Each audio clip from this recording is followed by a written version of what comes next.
ஓம் சாந்தி. அவ்யக்த முரளி 7/12/1979. அவ்யக்த பாப்தாதா, மதுபன். சங்கம யுகம் வரதான யுகம். இந்த சமயம் தன்னை வரதானங்களினால் நிரப்புங்கள். மகாராஷ்டிரா மண்டல பார்ட்டிகளோடு அவ்யக்த பாப்தாதாவினுடைய சந்திப்பு. பாப்தாதா கேட்குறாங்க, அனைத்து சங்கம யுகத்தின் விசேஷ வரதானங்களினால் தங்களை நிரப்பிக் கொள்கிறீர்களா அப்படின்னு. சங்கம யுகம் வரதான யுகம் அப்படின்னு அழைக்கப்படுது. சங்கம யுகத்தில் தான் நடக்க முடியாததும் நடந்துடுது. அனைத்து மாற்றங்களும் நிகழும் யுகம் சங்கம யுகம். இந்த மாதிரி யுகத்தில் சிரேஷ்டமான பாகத்தை நடிக்கக்கூடிய கதாநாயகன் கதாநாயகி நடிகன் அப்படிங்கிற போதை இருக்குதா அப்படின்னு பாப்தாதா கேட்குறாங்க. சங்கம யுகத்தில் தான் சதா சம்பன்ன நிறைந்து வாழ்வதனுடைய வரதானம் கிடைக்கிது. துவாபர யுகத்திலிருந்து அவ்வப்பொழுது அற்ப காலத்தினுடையது கிடைக்கிது. சங்கம யுகத்தில் சதா காலத்துக்கும் கிடைக்கிது. ஒருவேளை தற்பொழுது கூட அவ்வப்பொழுது கிடைக்கும் அப்படின்னா சதா காலத்துக்கும் எப்பொழுது ஆகும்?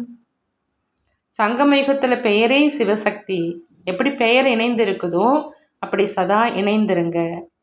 அப்போ மாயாவை வென்றடிவீங்க.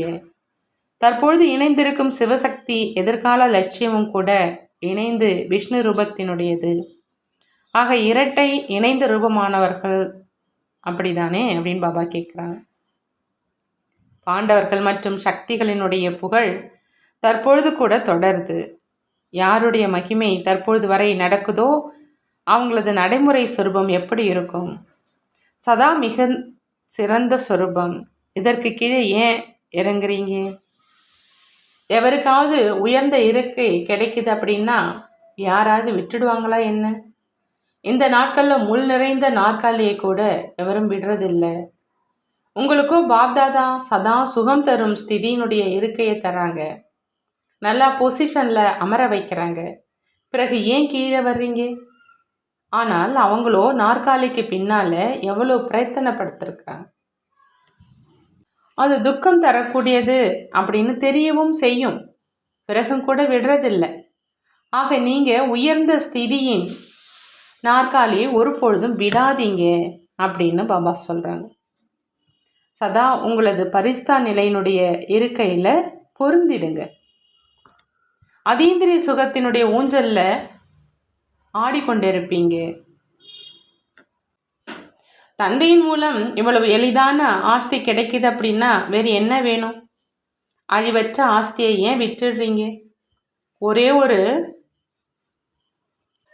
சிறு விஷயத்தை தான் நினைக்கணும். நாம் பாபானுடையவங்க, பாபா நம்முடையவர். இந்த ஒரு விஷயத்தில் அனைத்துமே அடங்கி இருக்குது. இது விதை. விதையை பிடிப்பது எளிது தானே அப்படின்னு பாபா கேட்குறாங்க. மரத்தினுடைய விஸ்தாரத்தை பிடிப்பது என்பது கஷ்டம்.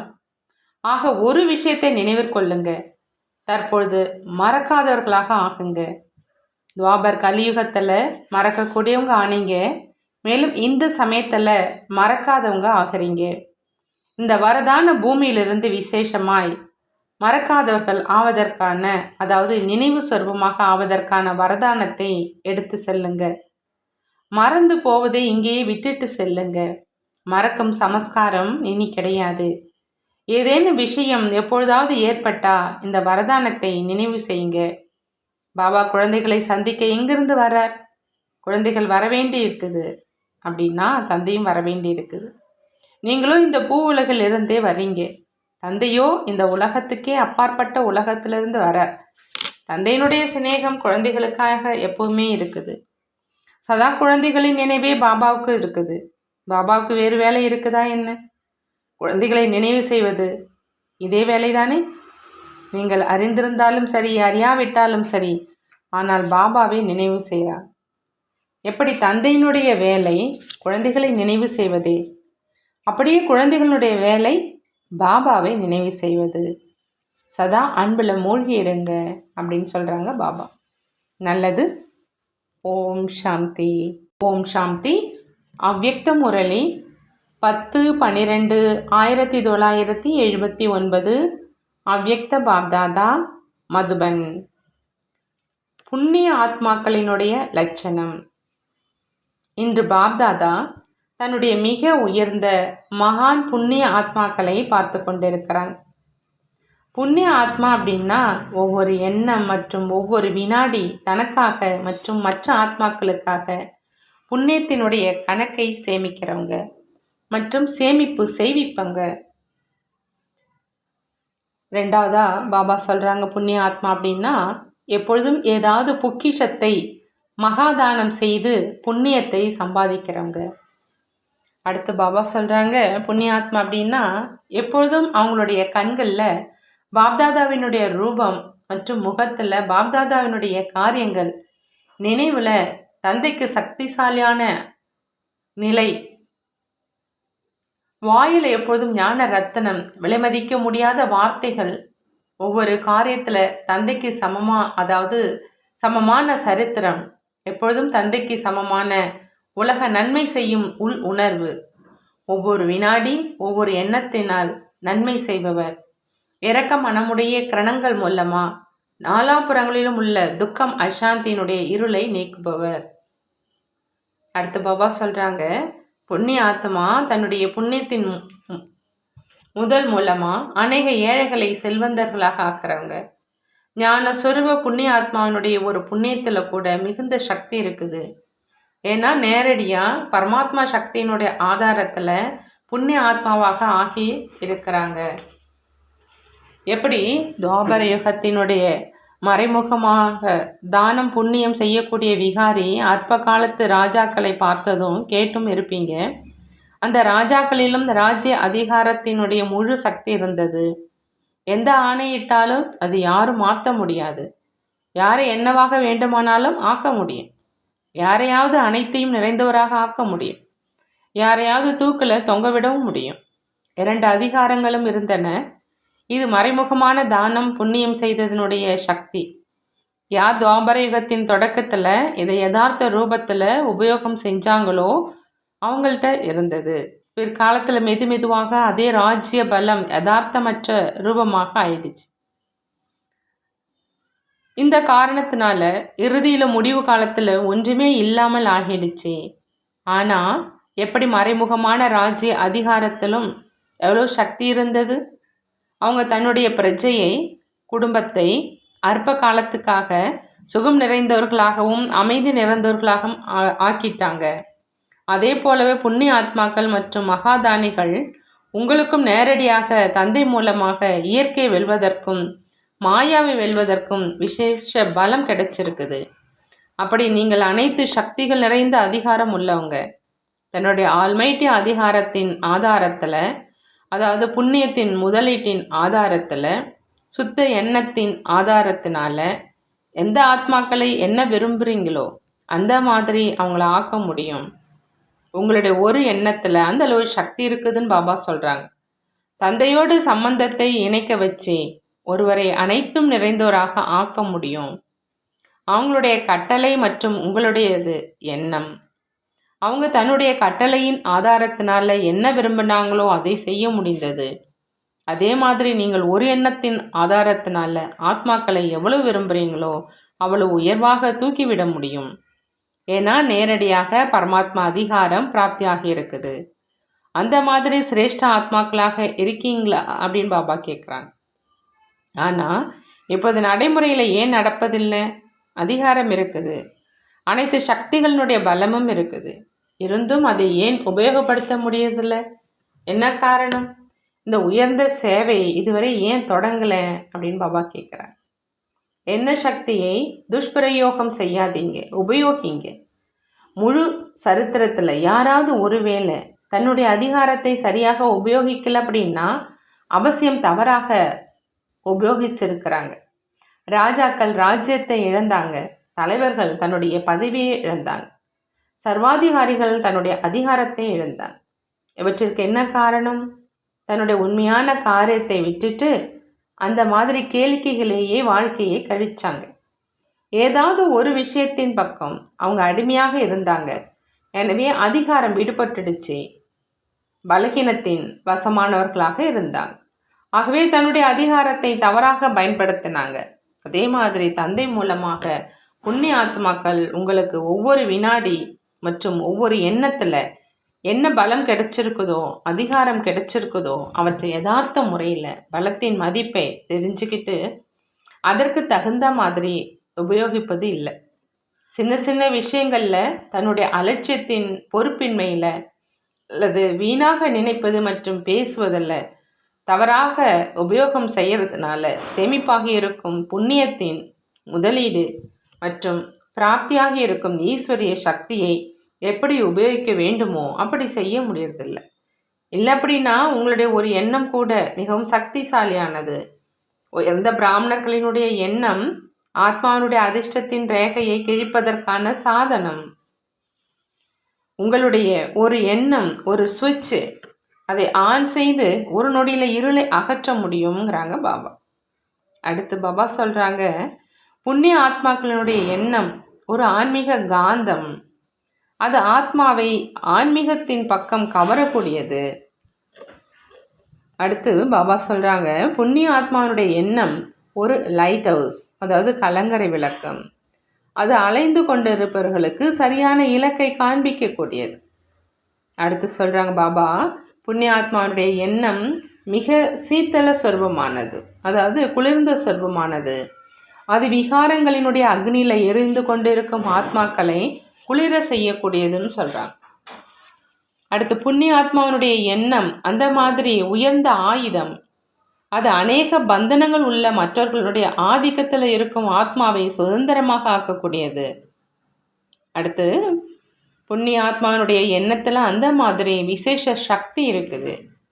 எப்படி மந்திர தந்திரம் மூலமாக நடக்க முடியாத விஷயத்தையும் நடக்க வச்சிடுறாங்க, அதே மாதிரி எண்ணத்தினுடைய சக்தி மூலமாக அசம்பவத்தையும் சம்பவமாக ஆக்க முடியும். வசீகரமான மகா மந்திரம் மூலமாக அநேகத்தின் வசமாக இருக்கும் ஆத்மாக்களை மின்முனி பூச்சிக்கு சமமாக பறக்க வைக்க முடியும்னு சொல்கிறாங்க பாபா. அடுத்து எப்படி இன்றைய நாட்களினுடைய இயந்திரங்களின் மூலமாக பாலைவனத்தையும் பசுமையான சோலைவனமாக ஆக்கிடுறாங்க, மலைகளிலும் மலர்களை விளைய வைக்கிறாங்க. புண்ணிய ஆத்மாக்கள் உங்களுடைய எண்ணம் மூலமாக நம்பிக்கை இழந்தவர்களையும் நம்பிக்கை வைத்திருப்பவராக ஆக்க முடியாதா என்ன அப்படின்னு பாபா கேட்குறாங்க. அந்த மாதிரி ஒவ்வொரு வினாடியும் புண்ணியத்தின் கணக்கை சேமிப்பு செய்யுங்க. ஒவ்வொரு வினாடி ஒவ்வொரு எண்ணத்தின் மதிப்பை தெரிந்து எண்ணம் மற்றும் வினாடியை உபயோகப்படுத்துங்க. எந்த காரியத்தை இன்று அநேக பல கோடி மடங்கு செல்வந்தர்களாலும் செய்ய முடியாதோ அதை உங்களுடைய ஒரு எண்ணம் ஆத்மாவை பல கோடி மடங்கு செல்வந்தனாக ஆக்க முடியும்.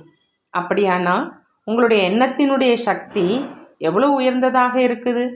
சேமிப்பு செய்தாலும் மற்றும் செய்வித்தாலும் சரி, வீணாக இழந்தாலும் சரி, அது உங்கள் கையில் இருக்குது. இழப்பவர்களுக்கு வேதனை அடைய வேண்டியதாக இருக்கும். சேமிப்பு செய்கிறவங்க அனைத்து பிராப்திகள் என்ற ஊஞ்சலில் ஆடுவாங்க. சில நேரம் சுகத்தின் ஊஞ்சலில், சில நேரம் அமைதியினுடைய ஊஞ்சலில், சில நேரம் ஆனந்தத்தினுடைய ஊஞ்சலில் ஆடுவாங்க.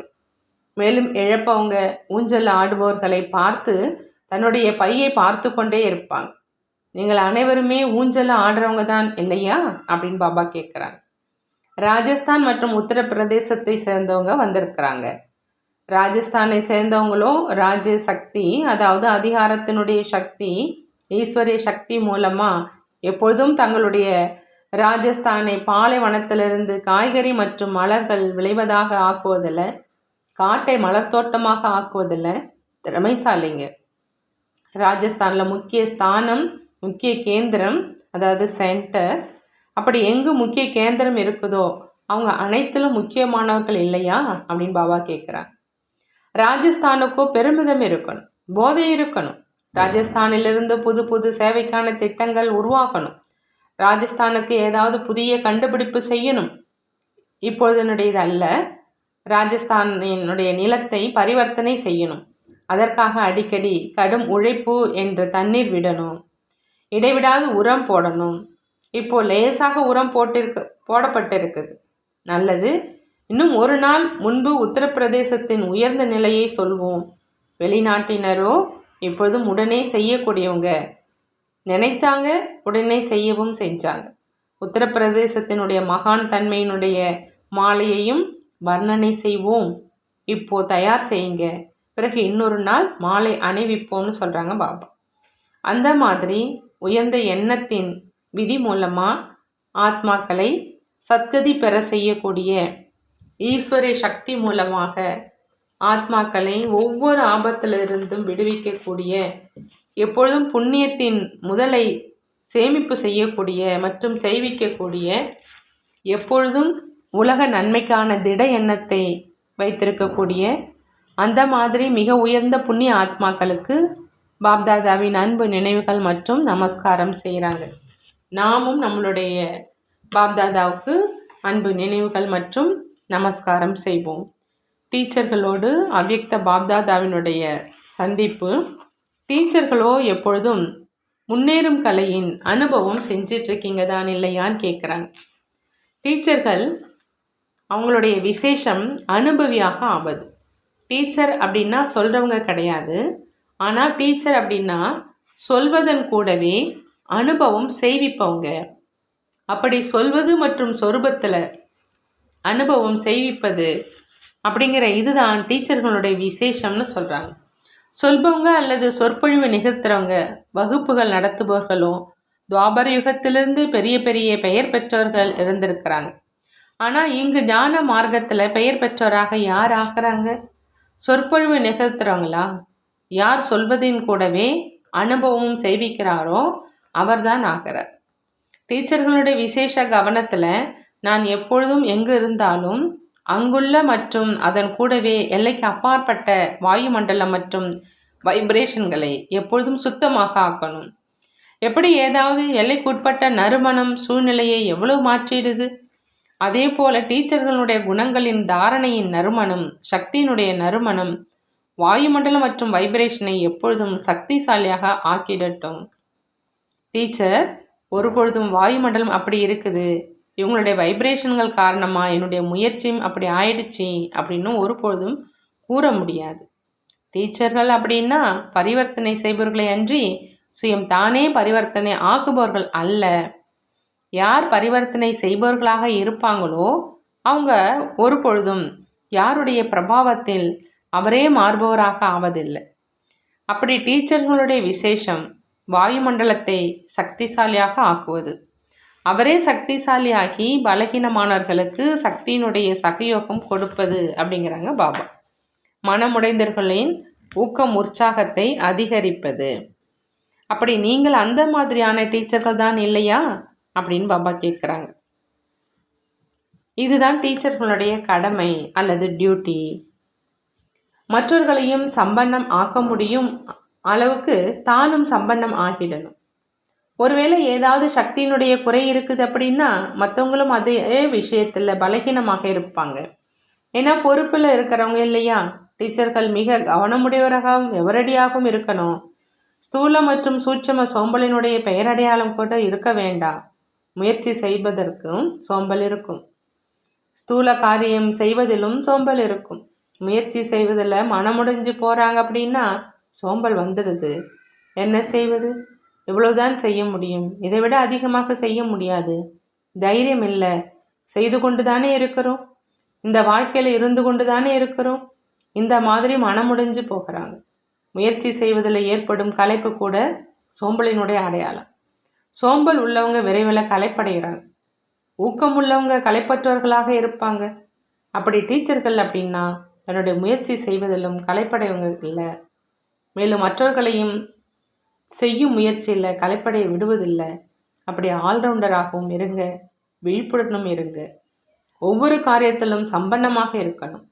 சில நேரம் வகுப்பு எடுப்பது, உள்ளே உள்ள காரியங்களை செய்வது எங்களுடைய வேலை. உடலால் செய்யும் ஸ்தூல சேவை அது மற்றவர்களுடைய வேலை என்று டீச்சர்கள் நினைக்கிறாங்க. ஆனால் அப்படி கிடையாது. ஸ்தூல காரியமும் உள்ளே செய்யும் காரியத்தின் பாடத்திற்குள் வருது. இதுவும் படிப்பின் ஒரு பாடம். இதை லேசான விஷயம் அப்படின்னு நினைக்காதீங்க. ஒருவேளை உடலால் செய்யும் சேவையில் மதிப்பெண்கள் குறைந்தது என்றாலும் மதிப்புடன் தேர்ச்சி பெறுவோர் ஆக முடியாதுங்கிறாங்க பாபா. சமநிலை இருக்கணும். இதை சேவை என்று நினைக்காததும் தவறு. உள்ளே செய்யும் சேவையில் இதுவும் ஒரு பாகம். ஒருவேளை மிக அன்போடு யோக சொர்பமானவராகி உணவை தயாரிக்கலை அப்படின்னா மனதின் மேல் அன்னத்தின் பிரபாவம் எப்படி ஏற்படும்? ஸ்தூல காரியம் செய்யலை அப்படின்னா கர்மனா சேவையினுடைய மதிப்பெண்கள் எப்படி சேமிப்பாகும் அப்படின்னு பாபா கேட்குறாங்க. அப்படி டீச்சர்கள் அப்படின்னா பேச்சாளர்கள் மட்டும் கிடையாது, வகுப்பு எடுப்பவர் மட்டும் கிடையாது, 7 நாள் பாடம் எடுப்பவர் மட்டும் அல்ல. எப்படி நேரமோ எப்படி பாடமோ அதில் அதே ஆர்வம் நிறைந்து சேவையில் வெற்றி அடையணும். இதைத்தான் ஆல்ரவுண்டர் அப்படின்னு சொல்கிறது. உள்ளே உள்ள காரியம் செய்பவர் இன்னொருவர், வெளியில் உள்ள காரியம் செய்பவர் இன்னொருவர் என்று அப்படி இருக்கக்கூடாது. இரண்டுக்குமே ஒன்றிற்கு ஒன்று சம்பந்தம் இருக்குதுன்னு பாபா சொல்கிறாங்க. டீச்சர்களுக்கு தியாகம் மற்றும் தபஸ்யாவோ எப்போதும் நினைவில் இருக்குதான் இல்லையா அப்படின்னு கேட்குறாங்க. எந்த ஒரு நபரின் அல்லது தானத்தின் ஈர்ப்பிலும் வர வேண்டாம். இல்லை அப்படின்னா இதுவும் கர்மாதித்த ஆவதில் ஒரு பந்தனமாயிடும். அப்படி டீச்சர்கள் தன்னுடைய முயற்சி செய்வதில் தானே திருப்தியாக இருக்கிறாங்களா? முன்னேறும் கலையினுடைய அனுபவபூர்வமான உணர்தல் ஏற்படுதா? அனைவர் மீதும் நீங்கள் அனைவரும் திருப்தியாக இருக்கீங்களா? தன்னுடைய முயற்சி செய்வதில், சேவையில், பிறகு உடன் இருப்பவர்கள் மேல் அனைவரும் மீதும் திருப்தியாக இருக்கீங்களான்னு பாபா கேட்குறாங்க. அனைவருடைய சான்றிதழ்களும் இருக்க வேண்டும் இல்லையா? அப்படி அனைத்து சான்றிதழ்களும் இருக்கின்றனவா? என்ன நினைக்கிறீங்க அப்படின்னு பாபா கேட்குறாங்க. ஒருவேளை நீங்கள் உண்மையாகவும் மேலும் தெளிவாகவும் திருப்தியாக இருக்கிறீங்க அப்படின்னா தந்தையும் திருப்தியாக இருக்கிறார். ஒன்று நான் திருப்தியாக இருக்கிறேன் என்று அப்படியே சொல்லிவிடுவது, இன்னொன்று உண்மையாகவும் தெளிவாகவும் நான் திருப்தியாக இருக்கிறேன் அப்படின்னு சொல்கிறது. எப்பொழுதும் திருப்தியாக இருக்கிறீங்க, இங்கே வந்திருக்கீங்க, தன்னை பற்றியும் அல்லது சேவையை பற்றியும் ஏதாவது குறை இருக்குது அப்படின்னா இங்கே யார் பொறுப்பாளராக இருக்கிறாங்களோ அவங்களோடு உங்களுடைய விஷயங்களை பரிமாற்றம் செய்யுங்க. இன்னும் வருங்காலத்துக்காக முன்னேறும் கலையை உருவாக்கிவிட்டு செல்லுங்கள். குறையை நிரப்புவதற்காகவும் மேலும் தன்னை லேசானவராக ஆக்குவதற்காகவும் தானே வரீங்க. எந்த ஒரு சின்ன விஷயமாக இருந்தாலும் எது முயற்சி செய்வதன் வேகத்தில் தடை ஏற்படுத்துவதற்கு காரணமாக இருக்குதோ அதை அழித்து விட்டு செல்லுங்க அப்படிங்கிறாங்க பாபா. நல்லது. வரதானம்: மனம் புத்தியை மனம் சொல்லும் வழியிலிருந்து விடுவித்து சூட்சும வதனத்தின் அனுபவம் செய்யக்கூடிய டபுள் லைட் ஆகுக. டபுள் லைட் ஆகணும் அப்படின்னா பாபா சொல்கிறாங்க, மனம் புத்தியை மனம் சொல்லும் வழியிலிருந்து விடுவித்து சூட்சும வதனத்தினுடைய அனுபவம் செய்யணும். எண்ணத்தின் சக்தி மட்டும், அதாவது மனம் மற்றும் புத்தியை எப்பொழுதும் மனம் சொல்லும் வழியிலிருந்து காலியாக வச்சிங்க அப்படின்னா இங்கே இருந்தபோதும் வதனத்தின் அனைத்து காட்சிகளும் அந்த மாதிரி தெளிவாக அனுபவம் செய்வீங்க. எப்படி உலகத்தின் ஏதாவது ஒரு காட்சி தெளிவாக தென்படுதோ அப்படி இந்த அனுபவத்துக்காக எந்த ஒரு சுமையையும் தன்மேல் வைக்காதீங்க. அனைத்து சுமையையும் தந்தைக்கு கொடுத்து டபுள் லைட் ஆகுங்க. மனம் புத்தியால் எப்பொழுதும் சுத்த எண்ணம் அப்படிங்கிற உணவை அருந்துங்க. ஒரு பொழுதும் வீணான எண்ணம் மற்றும் தீய எண்ணத்தின் அசுத்த உணவை அருந்தாதீங்கிறாங்க பாபா. பிறகு சுமையிலிருந்து லேசாகி உயர்ந்த நிலையின் அனுபவம் செய்ய முடியுங்கிறாங்க. ஸ்லோகன்: வீணானவற்றிற்கு ஃபுல் ஸ்டாப் இடுங்க, மேலும் சுப பாவனையின் ஸ்டாக்கை ஃபுல் ஆக்குங்க. வீணானவற்றிற்கு ஃபுல் ஸ்டாப் வைங்க, மேலும் சுபபாவனையினுடைய ஸ்டாக்கை முழுமையாக ஆக்குங்கிறாங்க பாபா. நல்லது. ஓம் சாந்தி. நன்றி பாபா, நன்றி.